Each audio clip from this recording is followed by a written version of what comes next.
juga di PTDH, maka jangan sampai ini terulang. Ya, saya baru mengirim surat ke Kompolnas terkait dengan 2 laporan saya sudah direspon. Jadi saya minta Pak Kapolres pantau pergerakan mereka. Darah yang mengalir di dahi saya disaksikan oleh Kasat Reskrim AKBP Andrian, dan dia yang memerintahkan untuk saya dibawa ke rumah sakit Pertamina.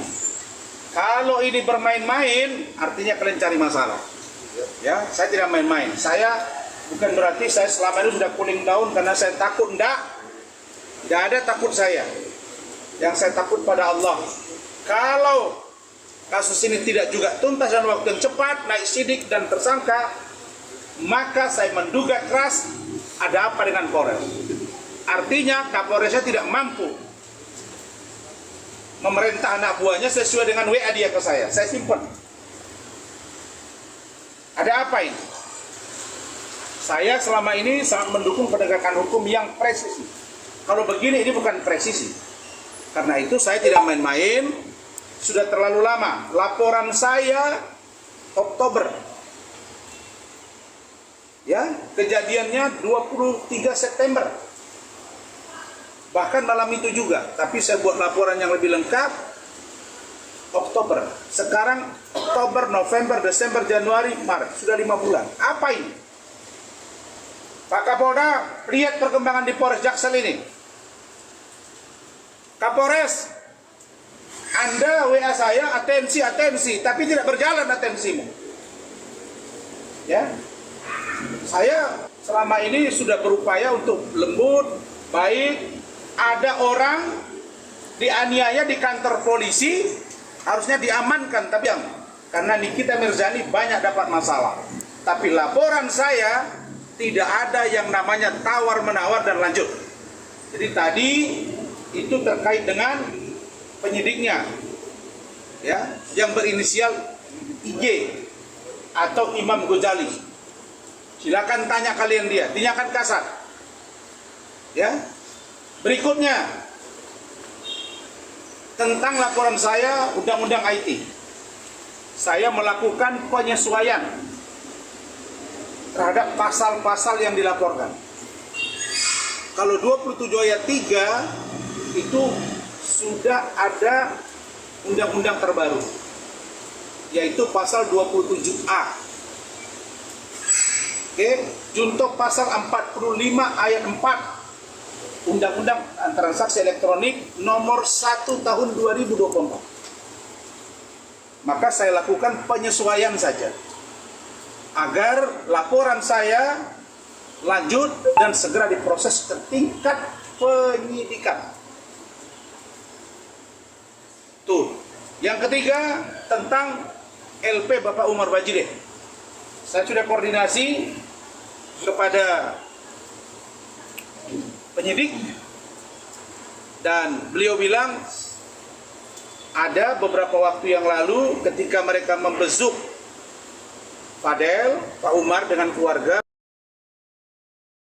bertemu dengan penyidiknya di kantin.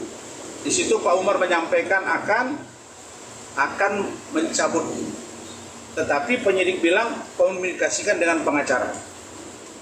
Karena itu saya sampaikan, kalau mereka ingin membuat pencabutan silakan, tapi koordinasikan ke kami. Kantor hukum saya, kantor hukum yang profesional, bukan abal-abal. Oke.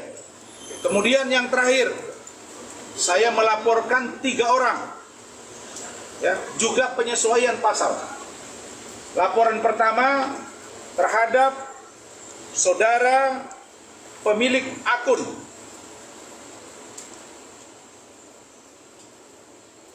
TikTok Adnan Buyung Lubis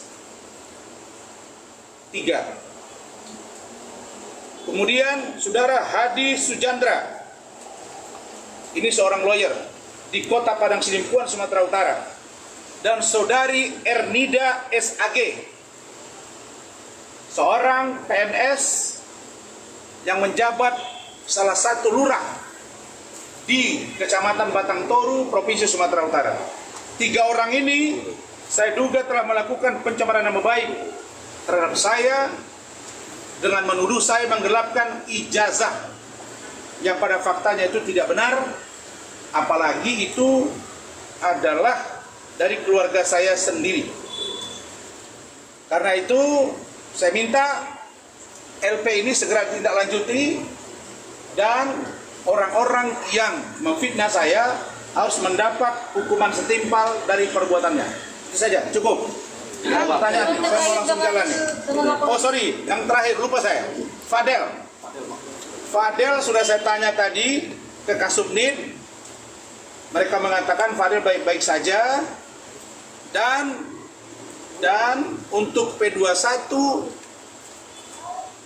belum dinyatakan lengkap. P21-nya belum diterima oleh penyidik.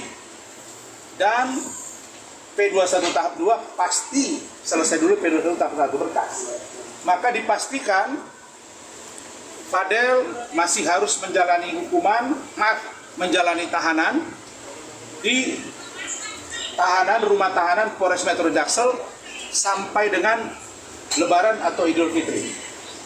Jadi ya saya sangat prihatin dengan apa yang menimpa Fadel, tapi itulah kondisional objektif.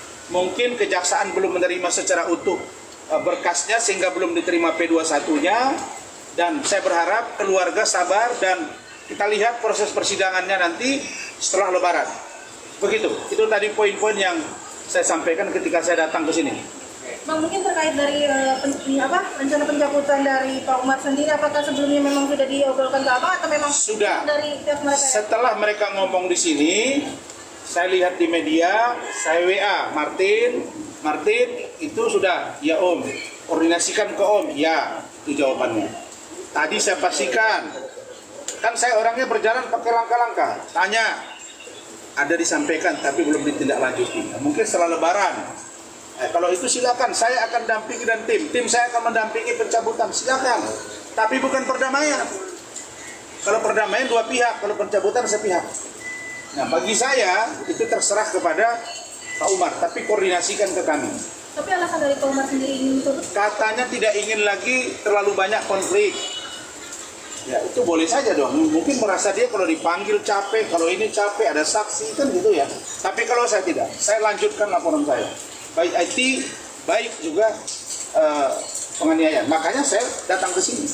Bang, bisa dibilang kan awal mulanya Pak Umar itu melaporkan Niki juga, itu kan sempat menggebu-gebu. Kenapa tuh sekarang? Makanya saya heran, tanya juga. Kalem ya Bang ya? Ya, sekarang kelihatannya kalem. Di sini kalau kalian lihat Fadil menggebu-gebu, Martin menggebu-gebu, Bintang menggebu-gebu, Pak Umar apa lagi? Saya capek itu menenang-nenangkan mereka. Karena kita takut waktu itu terjadi kekerasan. Nah sekarang ada ruang untuk melaporkan Loli aborsi, justru tidak dilakukan. Ya udah, tafsirkan sendiri. Tapi bagi saya, kalau ada yang disembunyikan di luar perbuatan yang dituduhkan, yang sekarang ditersangkakan kepada Fadil, terhadap keluarga dan keluarga itu berbohong, hanya kami tindakan itu. Karena berbohong, karena tanda tangan ke saya sudah pernyataan jempol, jadi nggak boleh lagi bilang nggak ada tanda tangan, jempol sudah ada. Di kantor saya sekarang pakai SOP jempol terus tanda tangan, baru saya terima. Berapa besar peluang bersalah Bang? Kalau itu dilaporkan, ya saya 80-90%. Karena melakukan aborsi siapa? Di bawah umur, Bang. Nggak ada urusannya di bawah umur kalau dia melakukan perbuatan aborsi. Ya, beda itu beda kasus. Di Medan sana orang membunuh ayah, mak, kakak dibunuh sama dia, anak di bawah umur ditahan, diproses. Kita sudah lihat delik hukumnya. Oke, thank you ya. Diperpanjang Bang, Ditahan diperpanjang Bang, diperpanjang diperpanjang. Nok sini saya. Undang-undang yang ini ya. Pasal yang disangkakan itu berat. Gini ya. Pasal yang disangkakan itu kan tidak sederhana. Ancaman hukumannya juga berat. Sama dengan Fadel 15 tahun. Yang sana 20 tahun. Saya yakin tidak mudah untuk melengkapi berkas. Itu bisa bolak-balik. Fadil aja sudah 40 harian. Ya, NM kan baru 20 hari. Ya mudah-mudahan, kalau prediksi saya, itu paling enggak dia 2 bulan. 60 hari baru lengkap. Itu prediksi saya. Ya sudahlah, Ramadan di sana, Idul Fitri di sana kan untuk merubah diri lebih baik. Saya hanya berharap dengan dicabut oleh Pak Umar, mudah-mudahan dia terbuka hati mencabut laporan terhadap saya. Belum P21 masih oke kan? Baik-baikin keluarga ini, gitu ya. Oke, Bang. Oke, mana? Sama-sama lebaran. Aduh, saya nggak tahu lah, nggak tahu. Calon mertua dengan calon menantu yang nggak jadi sama-sama di dalam. Oke, Itu Bang. artinya. Thank you. Thank you, Bang. Thank you, Bang. Saya akan datang. Kalau Nikita Mirzani di sidang, saya akan datang. Laporan saya pun sidang, saya akan datang. Laporan dia pun di sidang, saya akan datang. Karena saya mau tahu bagaimana seorang NN menjawab pertanyaan. Karena kan bisa lihat saya ketika jadi terdakwa. Saya mau lihat seperti apa juga seorang Fahmi ketika membela klien. Dan sebagai seorang lawyer, kita dibolehkan datang. Oke. Udah kasih Alina.